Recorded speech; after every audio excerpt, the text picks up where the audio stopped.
भारत में स्थित 12 पवित्र ज्योतिर्लिंगों में से एक पवित्र ज्योतिर्लिंग जो नर्मदा नदी के तट पर स्थित है मध्य प्रदेश में, ओंकारेश्वर ज्योतिर्लिंग, जिसकी महिमा जितनी ही बताई जाए उतना ही कम है। यह ज्योतिर्लिंग 2 मंदिरों के रूप में विद्यमान है, ओंकारेश्वर महादेव मंदिर और ममलेश्वर महादेव मंदिर, और दोनों को अस्थायी रूप से सम्मिलित रूप से यहाँ पे दर्शन करने के लिए आया जाता है। तो hey hello guys, good morning all of you. कैसे हैं दोस्तों आप सभी? आई होप आप सभी मस्त होंगे, व्यस्त होंगे और जबरदस्त होंगे। जैसा कि आप सभी को पता है कि हम आए हुए हैं मध्य प्रदेश। महाराष्ट्र का सारा टूर खत्म हो गया और फिर हम मध्य प्रदेश के इंदौर में आए थे और यहाँ पे एक परिचित हैं, उन्हीं के घर पे हम रुके हुए थे, उनके आवास पे हम रुके हुए थे इंदौर में ही। और यहाँ से फिर हम तैयार होके नाश्ता वगैरह करके निकल लिए बाबा का दर्शन करने के लिए, भगवान भोलेनाथ का दर्शन करने के लिए ओंकारेश्वर ममलेश्वर ज्योतिर्लिंग पे।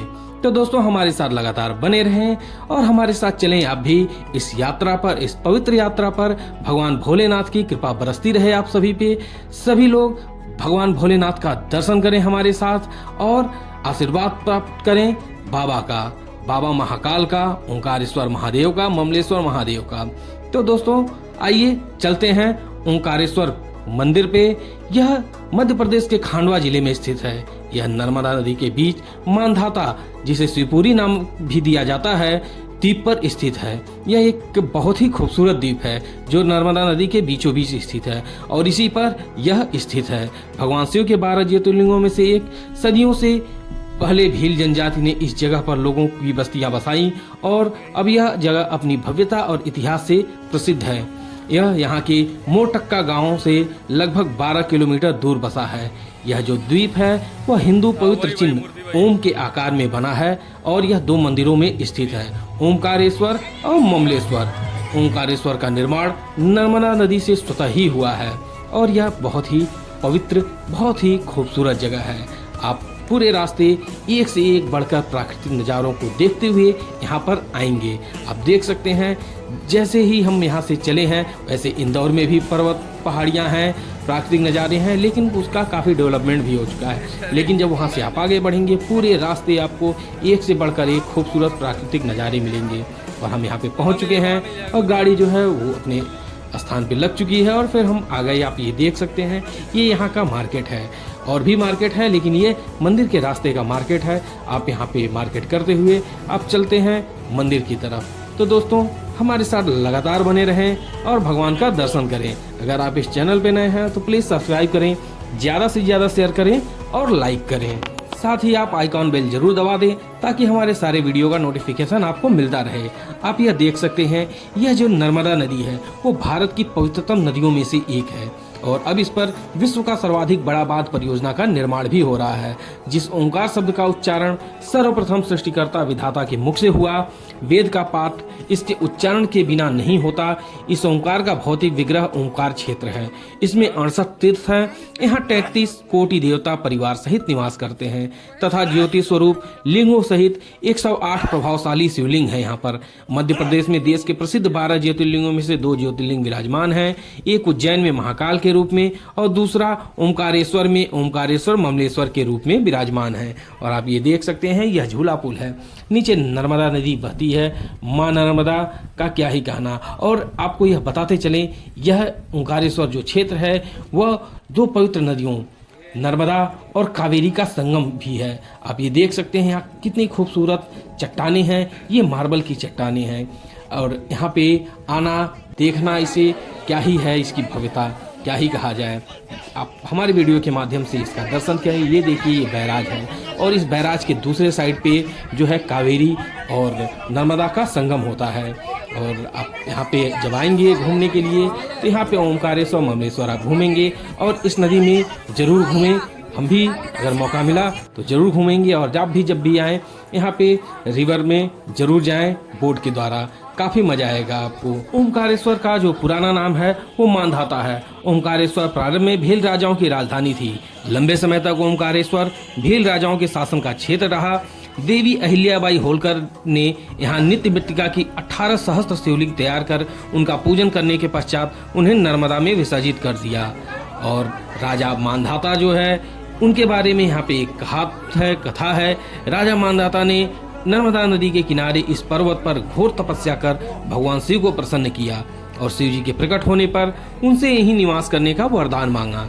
तभी से उक्त प्रसिद्ध तीर्थ नगरी ओमकार मानधाता के रूप से पुकारी जाने लगी। नर्मदा नदी के क्षेत्र में ओंकारेश्वर सर्वश्रेष्ठ तीर्थ है। शास्त्र मान्यता है कि कोई भी तीर्थयात्री देश के भले ही सारे तीर्थ कर ले, किंतु जब तक वह ओंकारेश्वर आकर किए गए तीर्थों का जल लाकर यहाँ नहीं चढ़ाता, उसके सारे तीर्थ अधूरे माने जाते हैं। ओंकारेश्वर तीर्थ के साथ नर्मदा जी का भी विशेष महत्व है। शास्त्र मान्यता के अनुसार जमुना जी में 15 दिन का स्नान तथा गंगा जी में 7 दिन का स्नान जो फल प्रदान करता है, उतना पुण्य फल नर्मदा जी के दर्शन मात्र से प्राप्त हो जाता है। ओंकारेश्वर तीर्थ क्षेत्र में 24 अवतार, माता घाट, सीता वाटिका, धावड़ी कुंड, मार्कंडे शिला, मार्कंडे संन्यास आश्रम, अन्नपूर्णाश्रम, विज्ञानशाला, बड़े हनुमान, खेड़ापति हनुमान, ओंकार मठ, माता आनंदमयी आश्रम, ऋण मुक्तेश्वर महादेव, गायत्री माता मंदिर, सिद्धनाथ गौरी सोमनाथ, आड़े हनुमान, माता वैष्णो देवी मंदिर, चांद सूरज दरवाजे, वीर खला विष्णु मंदिर, ब्रह्मेश्वर मंदिर, सेगांव के गजानन महाराज का मंदिर, काशी विश्वनाथ मंदिर, नरसिंह टेकरी मंदिर, कुबरेश्वर महादेव, चंद्रमौलेश्वर महादेव का मंदिर, रामकृष्ण तपोवन आश्रम भी दर्शनीय है। तो इस क्षेत्र में आप जब आएंगे तो आपको अनेकों जगह, अनेकों तीर्थ स्थान देखने को मिलेंगे और उनका दर्शन करने का पुण्य भी आपको मिलेगा। आप ये देख सकते हैं कितना खूबसूरत तरीके से इसकी नक्काशियाँ की गई हैं, कितने खूबसूरत तरीके से इसे बनाया गया है। मतलब इसका जो नक्काशी है वो अति प्राचीन तरीके से किया गया है। और यहाँ नर्मदा में स्थित, नर्मदा के तट पर स्थित जो लाल पत्थर हैं, संगमरमर पत्थर हैं, उन्हीं से इनका निर्माण किया गया है। वैसे भी कहा जाता है कि नर्मदा नदी में जो भी पत्थर मिलता है वो स्वयं भगवान भोलेनाथ का अवतार होता है। और यहाँ पे जो शिवलिंग यहाँ से निकलता है, जो शिवलिंग यहाँ के पत्थरों से बनाया जाता है, उसकी मंदिर में आप ले जाके या घर में कहीं भी ले जाके डायरेक्ट पूजा कर सकते हैं। उसकी प्राण प्रतिष्ठा करने की ज़रूरत नहीं होती है, क्योंकि वो जीवित होता है और महादेव साक्षात उसमें विराजमान होते हैं। तो ये देखिए नंदी महाराज हैं यहाँ पे, तो इनका दर्शन कीजिए। और हम आ चुके हैं बिल्कुल जो गर्भगृह है वहाँ पे, तो हमारे साथ आइए, दर्शन कीजिए भगवान भोलेनाथ का और कृपा लीजिए प्रभु का।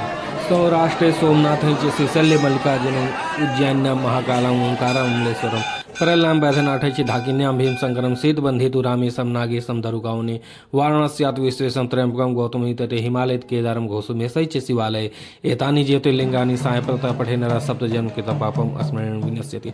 ओम नमः शिवाय, ओम नमः शिवाय, ओम नमः शिवाय, ओम नमः शिवाय, ओम नमः शिवाय। हर हर महादेव। बहुत बढ़िया से एकदम देखने को मिला है।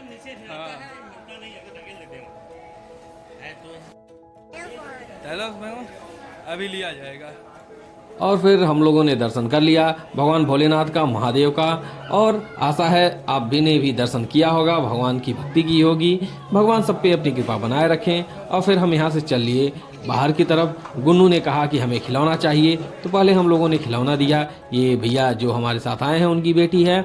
और फिर हम यहाँ से आगे बढ़े। आप ये देख सकते हैं कितना खूबसूरत बैराज है और ये माँ नर्मदा नदी का जल है। और फिर हम ऊपर झूला पुल पे हैं। अब इस झूले पुल के माध्यम से भी आप आगे जा सकते हैं ममलेश्वर दर्शन करने के लिए। तो हम भी चलेंगे ममलेश्वर महादेव का दर्शन करने के लिए, क्योंकि ममलेश्वर महादेव इसी ओंकारेश्वर महादेव मंदिर का ही एक पार्ट है। और कहा जाता है कि जब भी आप यहाँ पे आएँ तो जब तक आप ममलेश्वर महादेव का दर्शन नहीं करेंगे यह यात्रा पूरी नहीं मानी जाएगी, क्योंकि इन दोनों को मिला के ही इस ज्योतिर्लिंग को एक माना जाता है। तो फिर आइए चलते हैं वहाँ दर्शन करने के लिए। आप झूला पुल के माध्यम से भी आप वहाँ जा सकते हैं, और आप चाहें तो नदी पार करके भी आप जा सकते हैं। नदी के एक सिरे पे आपको ओंकारेश्वर महादेव का दर्शन होगा और दूसरे सिरे पे आपको ममलेश्वर महादेव का दर्शन होगा। तो आइए चलते हैं भगवान भोलेनाथ का, ममलेश्वर महादेव का दर्शन करते हैं। जय भोलेनाथ की। और फिर यहाँ पे हम दर्शन करने के बाद बाहर आ गए और फिर चलते हैं तट पे और यात्रा करते हैं फिर से एक बार इस नदी का। तो आप जब भी यहाँ पे आएँ तो बोट के माध्यम से आप दर्शन जरूर करें। इस नदी का काफी खूबसूरत जल है और आपको काफी अच्छा लगेगा। ममलेश्वर मंदिर को ओमकारेश्वर ज्योतिर्लिंग का ही हिस्सा माना जाता है। ममलेश्वर मंदिर अहिल्याबाई का बनवाया हुआ है। गायकवाड़ राज्य की ओर से नियत किए हुए बहुत से ब्राह्मण यहीं पार्थिव पूजन करते रहते हैं। यात्री चाहे तो पहले ममलेश्वर का दर्शन करके तब नर्मदा पार होकर ओंकारेश्वर जाए, किंतु नियम पहले ओंकारेश्वर के दर्शन का है और लौटते समय ममलेश्वर दर्शन का है। पुराणों में ममलेश्वर नाम के बदले अमलेश्वर उपलब्ध होता है। ममलेश्वर प्रदक्षिणा में वृद्धकालेश्वर, बाणेश्वर, मुक्तेश्वर, कर्दमेश्वर और तिलभांडरेश्वर के मंदिर मिलते हैं। यहाँ मंदिर का परिक्रमा पथ भी है, आप चाहे तो उसकी परिक्रमा भी कर सकते हैं, जो कि 4 से 5 किलोमीटर का होता है। और अगर आप नाव से पूरे नदी का दर्शन करते हैं तो आपको 100 से 150 रुपए प्रति व्यक्ति चार्ज किया जाएगा। यहाँ पे बहुत सारे होटल, लॉज, धर्मशाला वगैरह हैं। आप यहाँ पे स्टे करके एक दिन में पूरा दर्शन कर सकते हैं। और अगर आप चाहें तो डायरेक्ट इंदौर से आ सकते हैं, या अगर आप उज्जैन महाकाल का दर्शन करके आते हैं तो डायरेक्ट उज्जैन से भी आप आ सकते हैं। यहाँ पे आने के लिए आपको बस की सुविधा, ऑटो की सुविधा है, या फिर आप अपनी गाड़ी से भी आ सकते हैं। तो दोस्तों, आपको आज का वीडियो कैसा लगा हमें कमेंट करके जरूर बताएं। अगर आप इस चैनल पे नए हैं तो प्लीज़ सब्सक्राइब करें, ज़्यादा से ज़्यादा शेयर करें और लाइक करें। ठीक है दोस्तों, मिलते हैं फिर अगले वीडियो में, तब तक के लिए बाय बाय।